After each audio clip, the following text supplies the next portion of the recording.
Hello friends, நம்ம இன்றைக்கி இதை பற்றி பார்க்க போகிறோம்னா இலக்கிய வரப்போகிற எபிசோடில் என்ன இன்ட்ரெஸ்டிங்கான சுவாரஸ்யமான விஷயம் நடக்க போகுதாங்க பார்க்க போகிறோம். வாங்க வீடியோக்குள்ளே போயிடலாம்.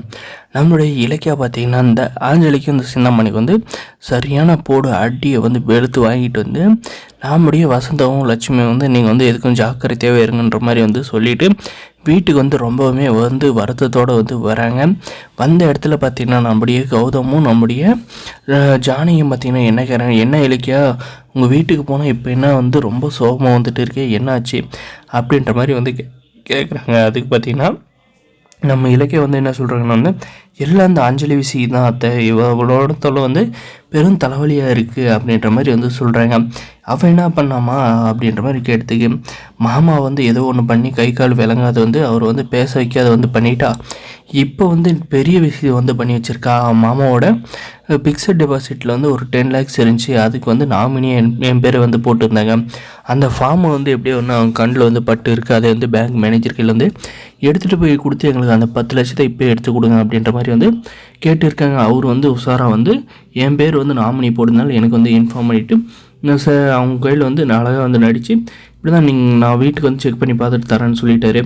நானும் வந்து அவர் வீட்டுக்கு போனது வந்து நானும் அதே மாதிரி வந்து வீட்டுக்கு போனோம். வீட்டுக்கு போயிட்ட அப்புறம் தான் வந்து பார்த்திங்கன்னா பேங்க் மேனேஜர் கையில் வந்து இவங்க வந்து பேசிகிட்டு இருக்காங்க. செக்கை தருவீங்களா கேஷை தருவீங்களா எப்போ தருவீங்க அப்படின்ற மாதிரியான கேட்டது பார்த்திங்கன்னா நான் போயிட்டு சல்லி பைசா கூட கிடைக்காது, இது மாமாவோட காசு, நீங்கள் இப்படியெல்லாம் பண்ணுவீங்கன்னு தெரிஞ்சு தான் என் பேர் நாமினி போட்டு வச்சுருந்தாரு அப்படின்ற மாதிரியெல்லாம் வந்து சொன்னேன். அதே சமயம் வந்து எங்கள் அம்மாவை காணோம் அப்படின்ற மாதிரி வந்து தேட வந்து ஆரம்பித்தேன். வீட்டில் ரூமுக்குள்ளே பார்த்திங்கன்னா இந்த ஆஞ்சது வந்து கையை காலை எல்லாமே வந்து கட்டி வச்சு அவங்களை வந்து ரூமுக்குள்ளே அடித்து வச்சுருந்தா.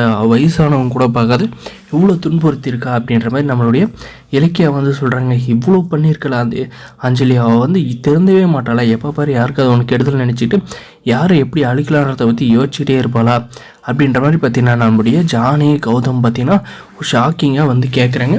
சரி இப்போ வந்து அத்தை வந்து எப்படி இருக்காங்க அப்படின்ற மாதிரி இலக்கியா வந்து கேட்குறாங்க. இப்போதைக்கு வந்து நல்லா தான் இருக்காங்க, ஆனால் வந்து அவங்க அங்கே இருக்க வரையும் அவங்களுடைய உயிருக்கு வந்து ஆபத்து இருந்துக்கிட்டே தான் இருக்கும். நானும் வந்து ஜாக்கிரதையாக இருங்க அவங்கக்கிட்ட 2 பேர்கிட்ட அப்படின்ற மாதிரி வந்து சொல்லிட்டு வந்துருக்கேன்ற மாதிரி நம்மளுடைய இலக்கியா வந்து சொல்கிறாங்க. இலக்கியா நீ வேணா வந்து வசந்தவும் மாமாவும் எல்லாருமே வந்து ஒரு தனி வீட்டில் வந்து தங்க வச்சிடலாமே, அவங்க கூட வந்தால் எல்லோரும் உயிருக்கு வந்து ஆபத்துன்றல அப்படின்ற மாதிரி சொல்லுவாங்க. அதெல்லாம் ஒன்றும் பிரச்சனை இல்லை, நான் பார்த்துக்கிறேன்.